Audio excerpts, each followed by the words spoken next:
Assalamualaikum warahmatullahi wabarakatuh. Waalaikumsalam warahmatullahi wabarakatuh. Selamat siang Bung Andi. Ya. Kawan sekalian, pada hari ini bersama dengan kami Federasi Serikat Pekerja Farmasi, Kesehatan dan Reformasi. Hari ini saya Idris Taham sebagai Ketua Umum Federasi Serikat Pekerja Farmasi dan Kesehatan bersama dengan Bung Andi Wijaya sebagai Sekjen, Sekretaris Jenderal PPIP, Persatuan Pegawai Indonesia Power, suatu serikat pekerja di sektor kelistrikan. Selamat siang Bung Andi, telah bersama-sama dengan kami di sini, dengan Parkes hadir di tempat kami. Ya, terima kasih. Untuk teman-teman ketahui, rekan-rekan aktivis buruh, pekerja, pegawai, bahwa waktu demo tentang Omnibus Law beberapa tahun yang lalu, akhir-akhir tahun yang lalu, kami KSPI dan beberapa federasi lain, konfederasi lain mengadakan unjuk rasa di DPR, MPR. Dalam demo tersebut menolak Undang-Undang Omnibus Law 11, Undang-Undang 11 2020. Nah, dalam penolakan tersebut ada beberapa teman dari serikat pekerja lain, yaitu ngetahuilah serikat pekerja sektor kelistrikan, Ya. yang dipelopori oleh Bung Andi dan rekan-rekan semua, baik ada PLN, Power, PJB. Di situ menyerahkan suatu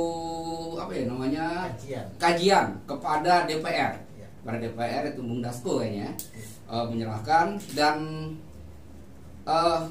bahwa yang kita tahu bahwasanya sektor kelistrikan juga kena dampak dari Omnibus Law ini. Nah, pada hari ini kita akan membahas tentang apa sih?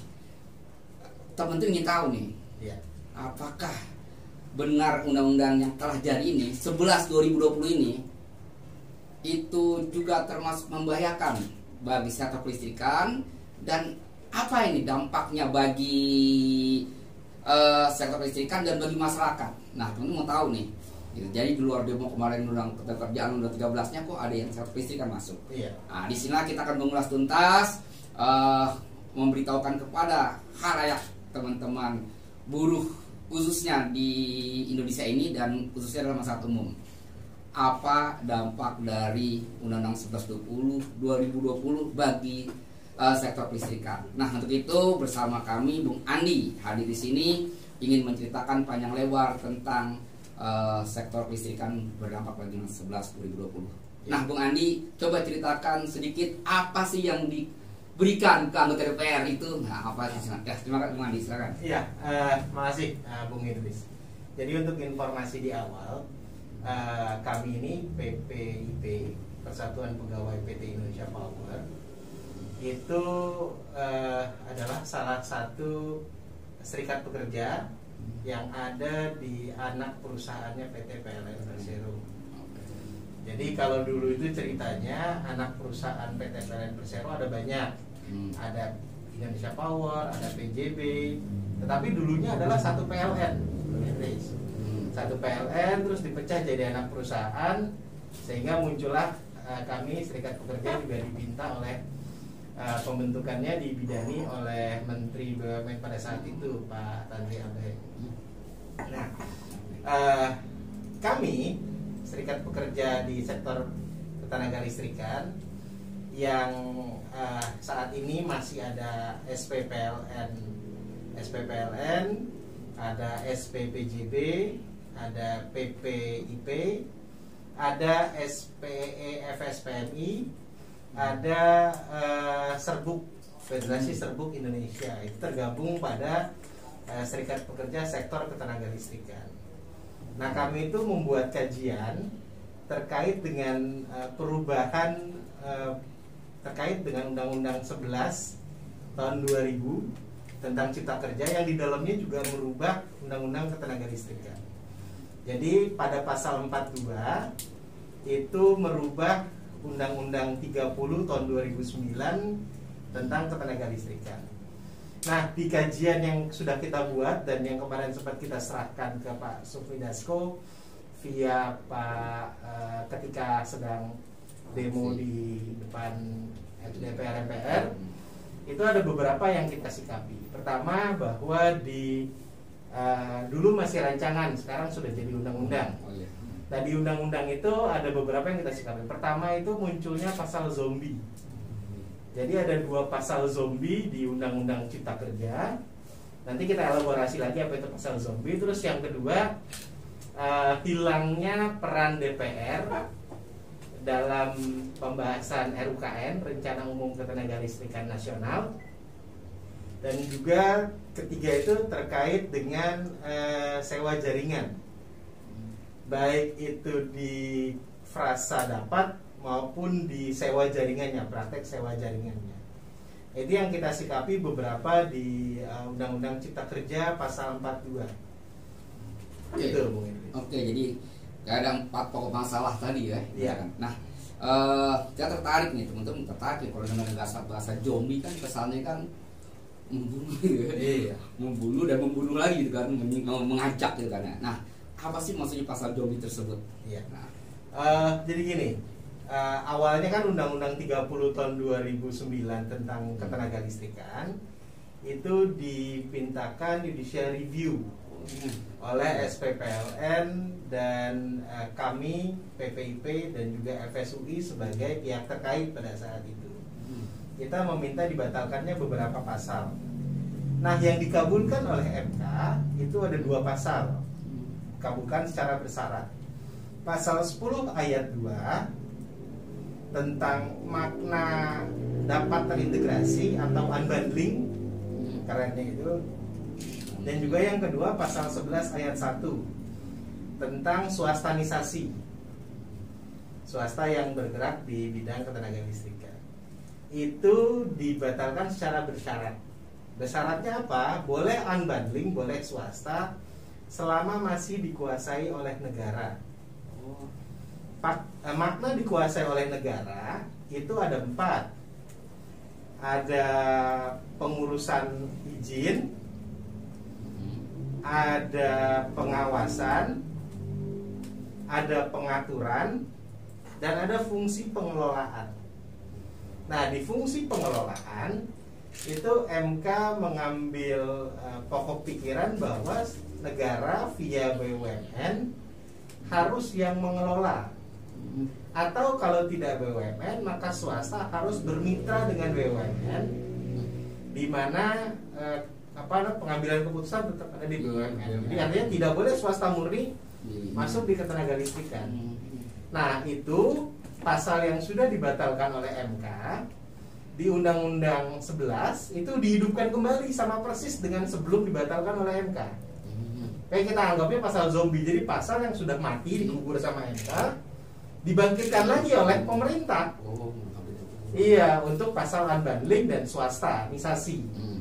Itu yang kita katakan pasal zombie tadi itu. Oh gitu ya, jadi ini ya. Nah, dampak kalau 2 pasal ini diterapkan itu dampak itu apakah itu lebih banyak kepada SP-nya atau kepada masyarakat nih? Ya. Dampak 2 pasal ini. Jadi kenapa SP itu ngotot banget untuk ini alfasnya nggak ada gitu? Ya. Dampak siapa? Kalau secara filosofi, kalau pasal ini tetap dipaksakan ada, dihidupkan kembali, maka akan berdampak ke masyarakat secara umum, karena akan mempengaruhi tarif listrik yang akan dinikmati oleh masyarakat. Maka itu ketika dalam pengajuan Mahkamah Konstitusi itu bukan hanya sebagai SP tapi juga mengatasnamakan sebagai masyarakat umum yang membayar listrik. Jadi ketika kita ngajuin MK bukan hanya atas nama serikat pekerja, tapi juga sebagai orang pembayar listrik karena akan terdampak. Nah, mahalin jadi gini. Ini teman-teman SP kan ngotot nih pasal zombie kok hidup lagi gitu kan? Iya. Ada dimatikan, kembali. Nah, dikatakan 2 tadi. Pasal 10 ayat 2, 11 ayat 1. Nah, itu mengakibatkan adalah bisa listrik naik gitu ya. Itu orang itu taunya kan sampai sekarang taunya kan punya PLN. Ya. Listrik naik. Itu naik itu apakah karena tadi ada keswastanisasi atau gimana? Teman kan masih masyarakat ini masih belum paham banget nih. Nah, pahamkan dampak pasal ini tentang ya dampak pasal ini berdampak pada kenaikan listrik tadi. Ya. Nah, ya. Jadi kalau kita ngomong listrik, Bang, itu kan gampangnya ada pabriknya, ada yang nganterin, ada yang jual ke masyarakat. Jadi ada pembangkit yang pabriknya listrik, ada yang mengantarkan transmisinya, dan ada yang menjual distribusi. Nah, sekarang kalau misalnya salah satunya dipegang sama swasta, pabriknya saja di pembangkit, terus pembangkitnya ngomong saya nggak mau jual harga segitu, misalnya saya nggak mau harga jual 1.500, saya mau 2.000. Kira-kira pemerintah bisa nggak? Oh, 1.200 enggak. Oh, kata pabriknya saya nggak mau 2.000, mau ya syukur, enggak ya nggak, silakan, kan gitu kalau swasta. Nah, itu yang kita khawatirkan, dan itu sudah terjadi di mana? Pada kita ngajuin MK tahun 2015 itu ada kasus Nias, Pak. Nias. Kasus Nias itu di mana dulu ada pulau, pembangkitnya itu dipunya swasta, ada transmisinya PLN, distribusinya PLN. Sekarang pembangkitnya ini dia kabur karena dia nggak sesuai harganya, dicabut. Itu ditinggalin gitu aja, Bang. Dan itu akhirnya Nias itu nggak ada listrik 7 hari atau blackout 7 hari berturut-turut. Nah, sekarang kalau kita ngomong ketenaga listrik kayak gitu, kalau di salah satu sisinya ini sudah dikuasain swasta, berarti dia akan punya kekuatan untuk menaikkan harga, mengatur harga, dan juga dan lain sebagainya. Nah, sekarang kita ngelihat, nah kalau sekarang gimana? Swasta sudah banyak, tapi tarif masih segini-segini aja, gitu. Ya karena sekarang kita masih ada punya PLN juga di pembangkitnya, transmisinya total punya PLN. Nah, nanti ketika pasalnya dihidupkan kembali, maka ada kemungkinan pembangkitnya nanti bisa total swasta, transmisinya oleh swasta, penjualannya juga oleh swasta. Nah, bagaimana kalau itu terjadi? Itu sebenarnya bisa orang pakai lagi ya. Ogolan belum bisa. Nah, jadi kayak gitu. Kalau yang dikhawatirin kayak gitu. Nah, jadi listrik ini kan kalau kita bicara undang-undang itu kan salah satu hajat ini kan negara kan, karena masyarakat pasti mau nggak mau memiliki. Dari dampak inilah maka teman-teman SPPLN, SP-SP yang berkelistrikan tetap bahwa mengawal tentang jangan sampai terjadi swastamisasi. Iya. Oke. Nah itu yang tentang jadi yang kedua tadi tentang kita nih kembali ke pokok masalah yang kedua ya. Tentang hilangnya peran DPR. Nah, maksud hilangnya peran DPR itu apa? Apakah sebelumnya DPR punya peran? Emang kan DPR kan dipilih oleh rakyat ya. Iya. Nah, listrik kan punya ini kan rakyat. Nah, peran DPR itu apa yang dikatakan hilangnya perannya itu? Jadi apakah PLN nggak ngurusin DPR nggak ngurusin PLN lagi atau gimana? Iya, jadi begini, Bang. Sebelum saya ngomong peran DPR, saya mau mengingatkan lagi ke teman-teman juga bahwa MK sebagai penafsir konstitusi itu telah secara konsisten pada 2 kali keputusannya tentang undang-undang ketenaga listrikan itu mengatakan bahwa tenaga listrik itu termasuk pada cabang-cabang produksi yang penting bagi negara dan menguasai hajat hidup orang banyak. Iya, dan oleh karena itu harus dikuasai oleh negara. Nah, atau tadi Abang bilang benar bahwa tenaga listrik ini adalah termasuk ke dalam pasal 33 ayat 2. Nah, karena pentingnya harus dikuasai oleh negara, maka segala peran harus dikuasai oleh negara. Salah satunya fungsi pengawasan oleh MPR dan DPR tadi. Nah, sekarang kita ngomong ke peran DPR apa yang hilang. Di Undang-Undang 30, Bang, tentang ketenaga listrikan itu ada satu dokumen resmi ketenaga listrikan nasional atau disebut Rencana Umum Ketenaga Listrikan Nasional atau RUKN. RUKN itu adalah dokumen resmi jangka panjang 20 tahun. Isinya tuh apa sih? Isinya tentang kebijakan, rencana pengembangan, rencana penyediaan, terus proyeksi kebutuhan. Jadi kalau kita bikin 20 tahun lagi, kira-kira pertumbuhan bebannya berapa, butuh pembangkit di mana, jenis pembangkitnya apa, bahan bakarnya apa, dan uangnya pakai uang siapa? Uang negara atau uang swasta. Nah, jadi karena ini dokumen resmi jangka panjang 20 tahun, maka di Undang-Undang 30 itu dulu dalam penetapannya harus berkonsultasi dengan DPR. Nah, kata-kata berkonsultasi dengan DPR itu dihilangkan di Undang-Undang Cipta Kerja, Bang. Iya. Dan alasannya agak lumayan lucu ketika kita baca draftnya ya. Jadi pemerintah itu bilang bahwa hubungan konsultasi dengan DPR itu tidak dikenal dimanapun. Jadi kalau misalnya DPR tuh hanya persetujuan, pembahasan bersama, tidak ada konsultasi. Maka itu dihilangkan. Tetapi abang bisa lihat di Undang-Undang Cipta Kerja itu sendiri disebutkan di pasal bawahnya itu bahwa dalam pembuatan PP-nya dapat berkonsultasi dengan DPR. Jadi dihilangkan di ujung atasnya. Iya, di bawahnya masih ada. Jadi sebenarnya ini main-main aja. Emang niatnya memang mau menghilangkan saja peran DPR. Padahal ini bahaya, Bang, karena ini kan dokumen rencana 20 tahun.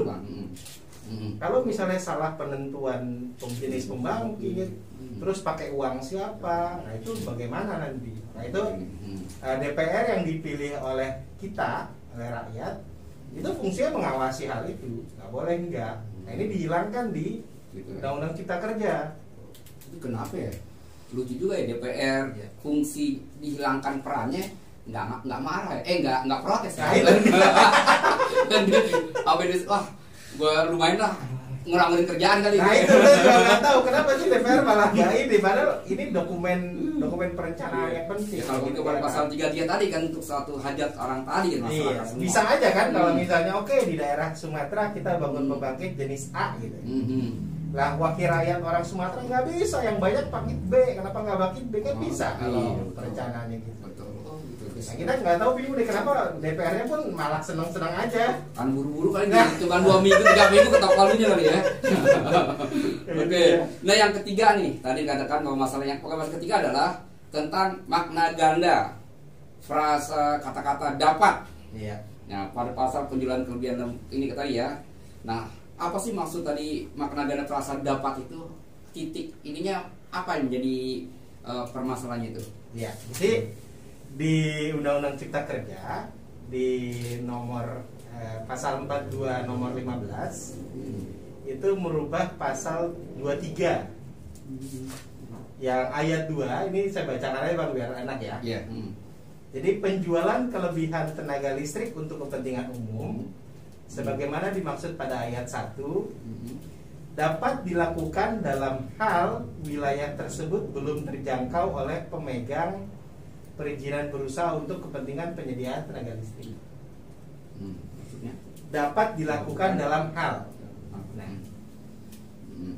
artinya dapat itu kan bisa iya bisa tidak kan, Bang? Kamu dapat makan berarti bisa dapat bisa iya. Iya. Bisa dapat bisa iya makan bisa enggak juga. Nah, kita melihat bahwa penjualan kelebihan tenaga listrik ini kan tadi misalnya ada swasta yang punya pembangkit yang tenaganya buat pabrik dia sendiri, Bang. Terus masih ada kelebihan listrik. Misalnya dia punya pembangkit 30 MW, dipakai di pabriknya sendiri cuma 20 MW. Dia punya 10 MW lagi nih. Dia mau jual ke masyarakat via PLN. Nah, ini diperbolehkan. Gitu. Nah, tapi di sini dapat dilakukan dalam hal wilayah tersebut. Jadi memang ada wilayah-wilayah yang masih mempergunakan penjualan excess power atau kelebihan tenaga listrik tadi. Untuk wilayah-wilayah yang PLN belum masuk. Tapi yang udah masuk kan nggak perlu, Bang. Nah, kata dapat ini sebenarnya dia bisa jual ke yang belum PLN belum masuk atau yang PLN sudah masuk. Nggak diperjelas, nggak ada ya? Nggak ada. Dan kalau kita ngelihat kata dapat, itu juga yang dibatalkan MK di pasal 10 ayat 2 dan 11 ayat 1. Kalau kita melihat penjelasan almarhum Profesor Natabaya pada saat persidangan MK yang ketenaga listrikan, dia bilang kata dapat ini kata tipu-tipu. Karena bisa iya dan bisa tidak. Nah, kita mengkhawatirkan kalau misalnya iya pada wilayah yang belum terjangkau sama PLN, bolehlah. Cuman kalau yang sudah terjangkau sama PLN nggak boleh dong. Kalau itu buat apa? PLN suplai. Ada kebanyakan istiqlalnya. Iya, makanya kata dapat ini jadi apa namanya? Dua sisi. Ini ya. Dua sisi. Iya. Oke. Nah, itu jadi menjadi dua sisi ini ya. Jadi menjadi bisa tidak menjadi permasalahan juga jadinya. Iya. Oke. Nah, yang keempat nih, pembahasan yang keempat adalah sewa jaringan, praktek sewa jaringan. Ini apa nih? Yang sewa jaringan, maksudnya sewa jaringan apa nih? Ya.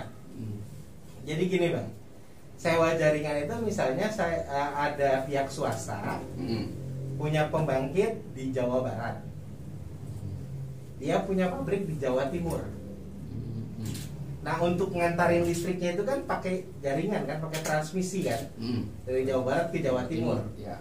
Nah, karena dia nggak bangun transmisi, dia sewa tuh punya PLN, dicantolin ke transmisinya PLN, di sana tinggal ngambil cantolin PLN juga transmisinya.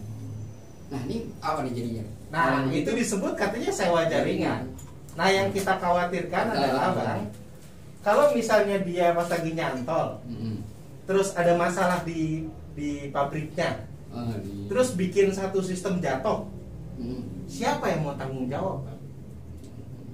Kalau sampai blackout, siapa yang mau tanggung jawab? Kemarin aja Jakarta yang blackout 6 jam aja, yang presiden sampai sidak ke dirut PLN, itu berapa kerugian? Siapa yang nanggung? Nah, swasta mau nggak nanggung itu ketika ini diperbolehkan? Nah, ini yang kita khawatir, jangan sampai nanti ketika ada apa-apa, ada permasalahan, swasta nggak mau ini, yang ini malah PLN kalau suruh nanggung, ya pasti akan minta ke pemerintah lagi, memberatkan pemerintah jadinya. Maka itu kita melihat bahwa hal ini tuh berpotensi untuk merugikan rakyat banyak. Itu kita bahayanya, Bang. Oh gitu ya. Nah, jadi ada 4 pokok masalah nih yang kita bahas tadi ya, tentang hidupnya Pak Biomi, hilangnya peran DPR, makna frase kata dapat, dan proses sewa jaringan. Nah, dari teman-teman SP yang bergabung dalam tadi ada 5 tuh kan, PLN, PJB, PPIP, SPE, dan Serpuk ini yang di CSP Ketenaga Listrikan. Itu upaya apa nih? Kan misalnya undang-undang ini sudah ditetapkan. Nah, sekarang upaya apa yang dilakukan teman-teman ini? Apakah pengaduan ke internasional atau kerjasama dengan SP internasional ya maksudnya kan? Atau juga membuat GR atau gimana? Dan semakin solid kah teman-teman mengadakan perlawanan itu bagaimana nih? Iya, makasih Pak. Jadi kalau misalnya langkah apa yang kita ambil, terus terang SPPLN, SPPJB dan PPIP itu mengajukan GR. Oh, GR ya? Iya, bersama dengan federasi yang masuk ke dalam Gekanas. Jadi Gekanas ada 18 federasi, federasi serikat pekerja dan akademisi. Tetapi yang mengajukan JR hanya 11. Tapi kita melakukan JR baik untuk pasal 42 yang ketenaga listrikan, dan juga pasal 83, 84, 85, 86 untuk yang ketenaga kerja. Oh, jadi JR-nya itu dipaketin ya, satu paket? Iya, betul. Nggak disendiriin? Nggak disendiriin. Antara ketenaga listrikan dan ketenaga kerjaan kita satu paket. Jadi teman-teman serikat yang lain juga mengajukan untuk yang ketenaga listrikan, kami pun mengajukan untuk yang ketenaga kerjaan. Kenapa nggak dibikin satu aja gitu, biar gemanya kan ininya tinggi. Kalau takutnya kalau gabungan kurang jadi perhatian juga. Padahal masalahnya contohnya ini lebih besar juga nih. Iya, betul. Nah, kalau misalnya kemarin sudah kita pikir-pikir mau dipisahkan atau digabungkan. Kalau dipisahkan kami takutnya ini jadi isu isu sendirian. Bahwa kita tidak ngasih tahu yang lain bahwa ini sebenarnya masalah masyarakat umum loh, bukan masalah SP doang. Maka itu kita gabung dengan federasi-federasi yang lain untuk ngasih tahu bahwa ini juga bermasalah loh. Jangan sampai ente bekerja udah makin sulit, taunya nanti bayar listrik juga makin sulit kan gitu. Gaji turun berisik lah. Nah, iya makanya itu kita ajak gabung, ayo sama-sama kita berjuang. Karena kami pun juga kan terdampak sama perubahan Undang-Undang 13, jadi sama-sama aja. Nah kita maju ke JR, tapi untuk SPE dan federasi memang tidak gabung karena belum gabung ke Gekanas kan, tapi mereka SPE bersama SPE juga mengajukan JR yang terkait ketenaga kerjaan. Serbuk juga kayaknya mengambil langkah lain. Oke, gitu ya. Nah, tadi dikatakan dengan beberapa akademisi atau orang-orang yang peduli dengan masyarakat ya.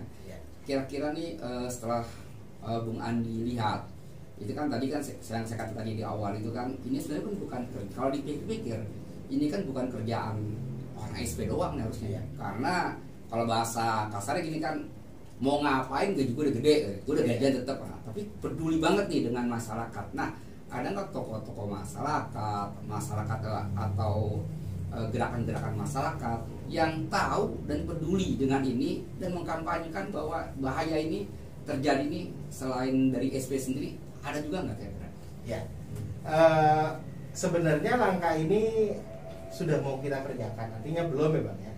Kan kita akan kita kerjakan. Kenapa? Kalau misalnya kita lihat sekarang, memang permasalahan bangsa ini banyak sekali. Bukan hanya Omnibus Law, tapi masalah-masalah yang lain juga banyak silih berganti timbul. Cuman kita melihat bahwa ada beberapa kesamaan visi. Contohnya misalnya dengan beberapa waktu yang lalu kita sempat mendengar tentang adanya jihad konstitusi. Nah, ini juga sejalan dengan kita bahwa kita ini yang sudah digariskan oleh konstitusi itu dibatalkan, dihidupkan lagi.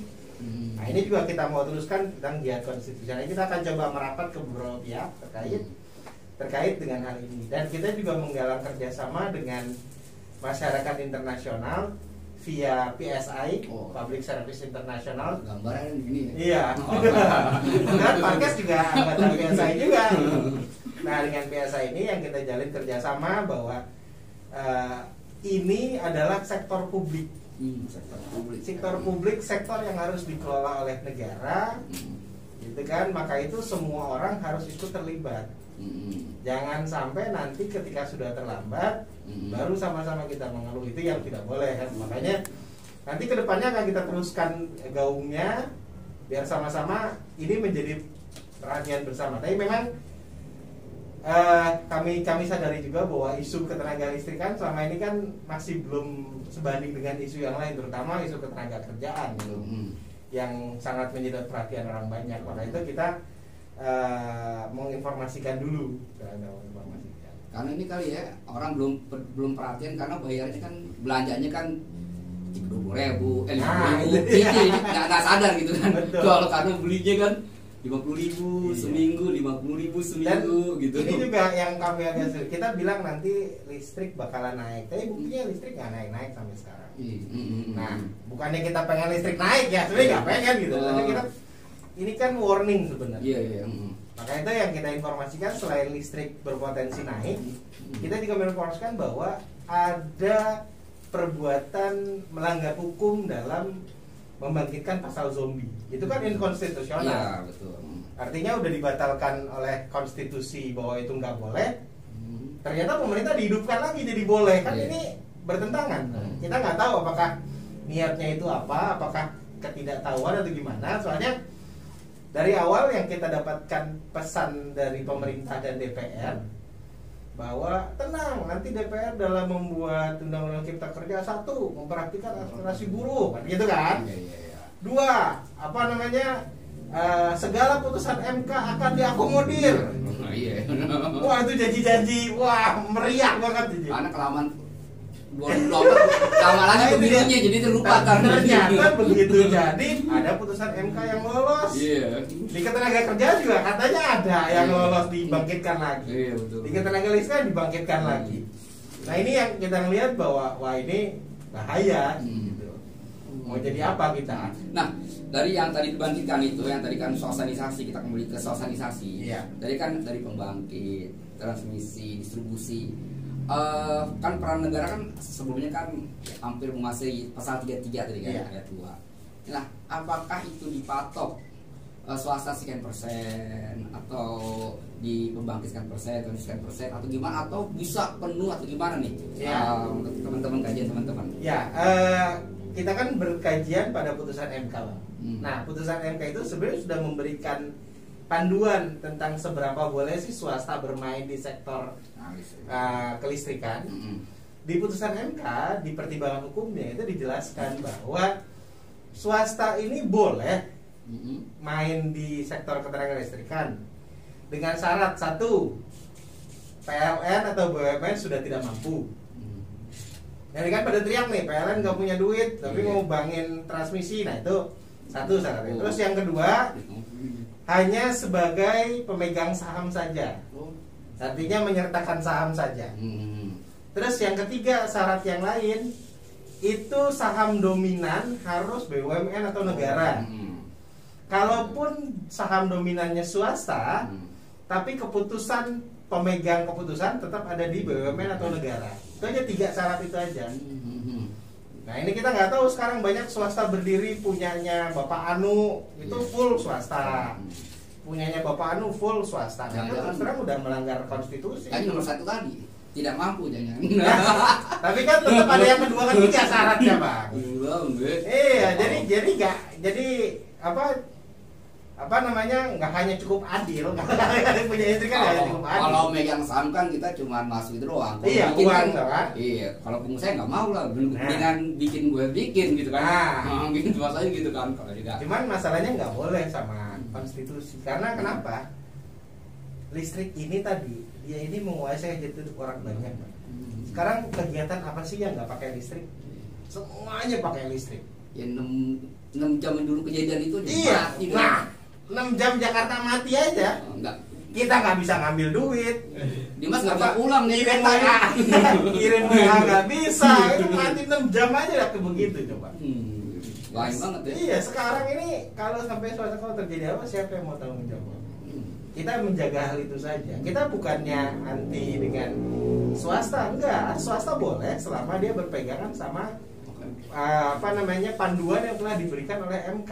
Jadi kalau swasta megang listrik itu dia kesal aja seharian. Iya. Udah bingung itu kan. Betul. Nah ini yang kita jagain sebenarnya. Wah, gitu loh. Itu sebenarnya ini balik lagi ke ini, balik lagi ke seberapa sih ini yang komitmen pemerintah dalam menjaga putusan MK. Itu aja sebenarnya. Ini benar-benar permasalahan kita. Ini benar-benar perjuangan mulia nih teman-teman PLN nih. SP-nya nih peduli dengan masyarakat, peduli dengan semua. Nah, dengan kondisi kan akhir tahun 2020 dibuat kan, setelahnya GR, teman-teman GR semua jalan. Ini sambil berjuang ini di teman-teman serikat di grup kelistrikan tadi. Ini gimana nih kalau bahasa ini nih, keberhasilannya nih ya 50-50 atau kayaknya cuman kayak nggak berhasil atau semangat berhasil ada, kira-kira gimana nih teman-teman, kesolidan teman-teman melihat GR ini? Ya, sebenarnya kami sih optimis ya. Optimis, nah ini senang dengar kata optimis. Karena kita melihat bahwa yang kita pintakan itu juga sudah pernah dibatalkan oleh MK. Bang kata dasarnya ada. Cuman kita nggak tahu nih Bang. Kemana arah angin berhembus? Jadi agak berat ini, kemana arah angin berhembus? Bahasa politik ini. Gitu. Nah ini yang sama-sama harus kita gelorkan lagi, bahwa ini harus jadi perhatian dan dijagain oleh semua pihak. Kenapa? Karena kalau sampai ini gagal, yang akan jadi permasalahan atau yang akan terkena dampaknya adalah masyarakat luas. Bukan kita sebagai pekerjanya di PLN, bukan, tapi ya masyarakat luas pasti yang terkena dampak, bukan kita.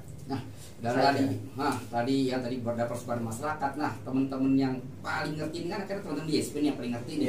kasus ini. Nah, kampanye apa yang dilakukan kepada masyarakat? Kampanye dalam bentuk yang dilakukan oleh ini artinya yang kalau bahasa kampanyenya itu, kalau bahasa keren kita, ke kelompok menengah, ke mahasiswa, misalnya dilakukan dosen-dosen, apa dilakukan, apa nih gerakan ini dan menuju supaya JR ini nanti berhasil misalnya, yang dilakukan oleh teman-teman.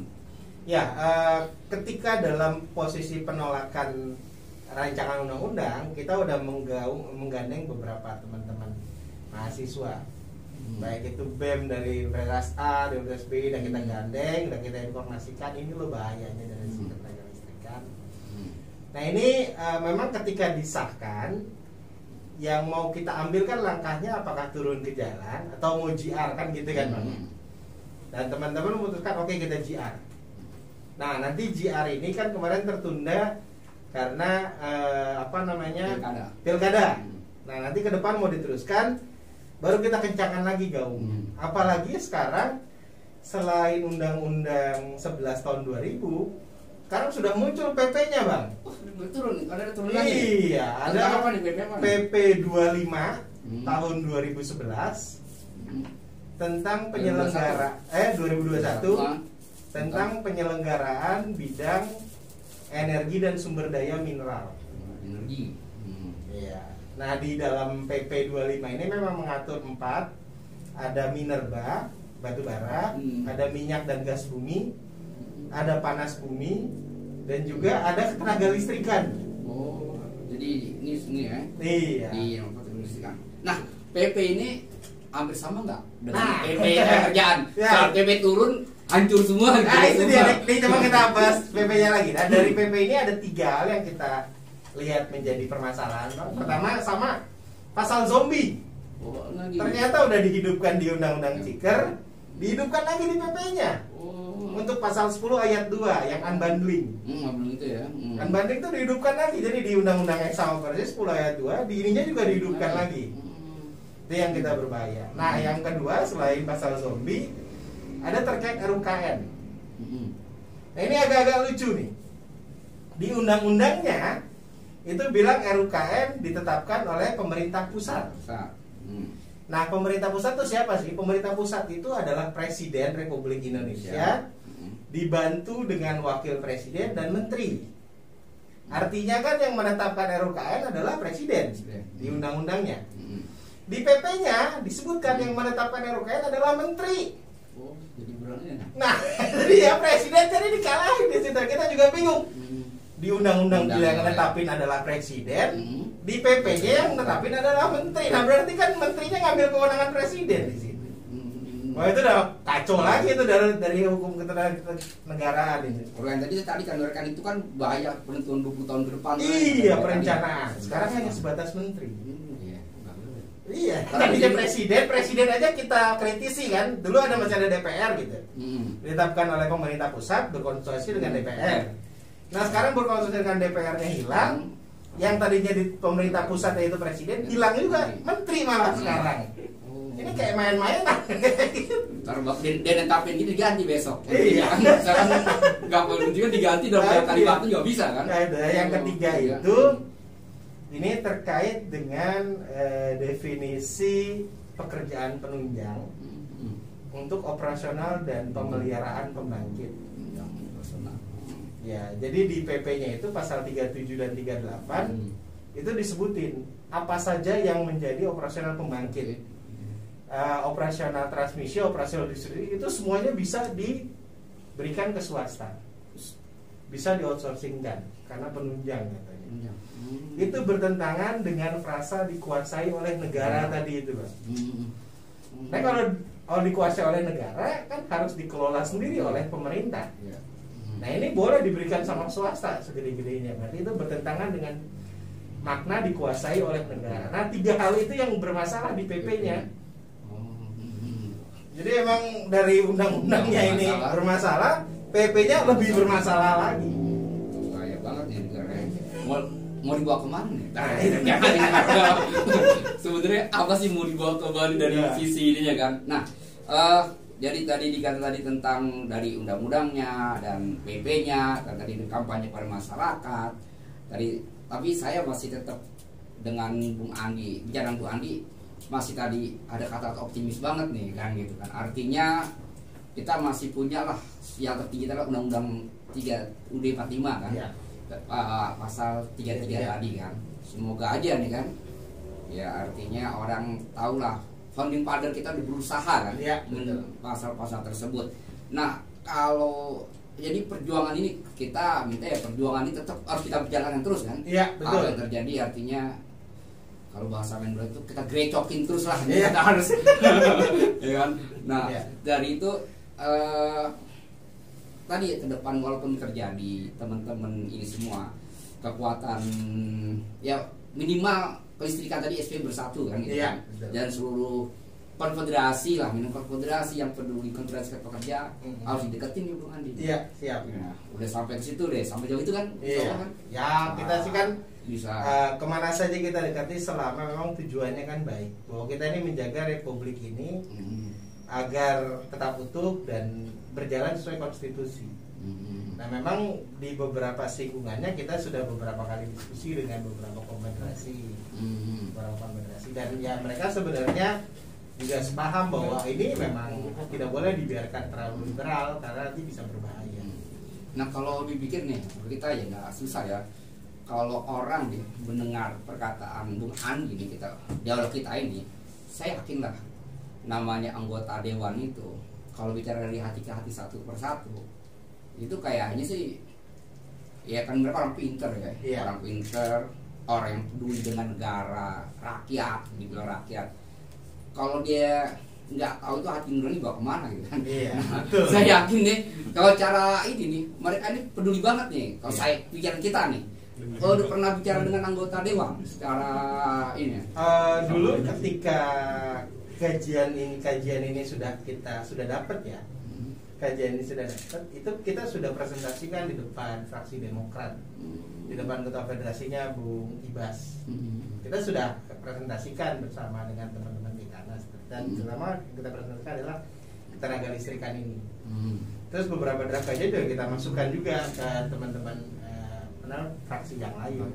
Tapi memang ya belum membuahkan hasil lah, karena kan pembuatan undang-undang itu kan keputusan kolektif. Mungkin masih kalah di sana. Cuman keyakinan kami di ketenaga listrikan ini bahwa kita terus melakukan hal ini untuk negara itu terus terpatri. Dan ini juga kita ambil contoh bahwa dalam melakukan JR Undang-Undang 30 tahun 2009, sepanjang perjalanannya itu udah beberapa kali diuji, Bang. 2009 keluar undang-undang, 2010 di JR-kan, kalah. Ini ya, mereka ini. Ya, dianggap sama MK waktu itu tidak ada kerugian konstitusi. Jadi tetap aktif. Tahun 2014 di JR-kan lagi. Tapi legal standingnya nggak kuat. Nah, akhirnya berhasil di JR tahun 2015 itu secara 111 itu. Itu pun dari beberapa pasal yang kita ujikan hanya yang merasa dikuasai oleh negara saja yang tetap. Yang lainnya ditolak sama MK. Nah, dari situ saja, dari pelajaran itu kita di Federasi Ketenaga Listriknya itu punya keyakinan bahwa yang kita lakukan ini sudah sejalan dengan konstitusi, dan sampai kapanpun ya kita optimis bahwa ini pasti akan berhasil. Kalau nggak sekarang, nanti pasti akan berhasil. Dan kita akan terus menerus menyuarakan hal itu karena ini ada perintah konstitusi dan ini adalah hajat hidup orang banyak. Listrik ini nggak sembarangan. Betul. Nah, tadi artinya adalah selama kita masih berjuang, itulah kekuatan kita dan keberhasilan kita. Ya. Kalau nyerah itu udahlah habis lagi gitu kan. Jadi tadi itu kita masih punya optimis untuk berhasil ada. Nah, Bung Andi nih, terakhir nih statement apa yang harus Bung Andi katakan ke masyarakat umum tentang perjuangan ini, tentang undang kelistrikan ini, biar satu poin yang dapat di masyarakat. Ya, ya. Teman-teman sekalian, bahwa kami berjuang ini murni untuk masyarakat, untuk kepentingan masyarakat. Tetapi kami juga yakin bahwa pasti ada teman-teman yang meragukan pengelolaan kelistrikan di tangan negara, yaitu oleh PLN. Karena banyak sekali kekurangan yang masih ada di tubuh PLN Group terkait penyelenggaraan ketenaga listrikan. Tetapi alih-alih kita ingin swastanisasi ketenaga listrikan yang bertentangan dengan konstitusi, mari kita sama-sama perbaikin ketenaga listrikan yang belum benar ini, yang masih ada kekurangan, dengan sesuai konstitusi, yaitu semua dilaksanakan oleh negara. Dan itu yang menjadi poin kita, bahwa konstitusi harus menjadi pegangan kita dalam melaksanakan tugas-tugas kita. Itu sih. Oke, terima kasih Bung Andi telah berdialog dengan kami, berdiskusi dengan kami, memberi wawasan kepada masyarakat, kepada para pekerja tentang kondisi kelistrikan pasca diberlakukannya Undang-Undang Omnibus Law ini. Masyarakat tahu bahwasanya masih ada yang berjuang untuk supaya listrik tidak tersosialisasi. Artinya masih yang berjuang, dan disinilah salah satunya adalah sekjen kita Bung Andi dengan teman-temannya, dengan beberapa serikat pekerja berjuang untuk supaya Undang-Undang 11 2020 tentang listrikan itu harus dibatalkan dengan JR. Kita memberikan suatu dorongan, semangat, dan juga doa kepada Bung Andi dan teman-temannya untuk supaya perjuangan ini berhasil, karena ini berdampak kepada kita masyarakat umumnya. Itu yang paling titik poin kita ambil. Dan juga adalah kita harus paham bahwa sesuai dengan Undang-Undang Dasar 45, bahwa pasal 33 menyatakan hajat hidup orang banyak dikuasai oleh negara. Maka kita minta untuk hal-hal yang hajat hidup orang banyak tersebut, termasuk PLN, harus negara yang mengambil alih. Dan kepada anggota dewan, anggota DPR, tolong buka hati nuraninya bahwa negara ini didirikan bukan atas hadiah, tapi perjuangan para pahlawan kita, para founding father kita, yang perjuangan satu hanya untuk kesejahteraan rakyat Indonesia. Jika Anda diam, jika Anda tidak peduli, maka rakyat akan berusaha menggantikan Anda dengan cara demokrasi. Maka anggota DPR tolong perhatikan, sebab ini adalah menyangkut hajat hidup orang banyak. Terima kasih banyak kepada Bung Andi yang telah bersama kami dengan pencerahan ini. Semoga menjadi wawasan baru, menjadi diskusi selanjutnya, untuk bahwa rakyat tidak bisa dipermainkan saja. Rakyat juga bisa untuk melakukan tindakannya dengan cara JR, ataupun juga dari kami sebagai bicara Idris Ham. Semoga bermanfaat semangatnya. Tetap semangat, tetap berjuang, dan semoga selalu buruh bersama rakyat. Insya Allah menang. Assalamualaikum warahmatullahi wabarakatuh. Hidup buruh, hidup rakyat Indonesia.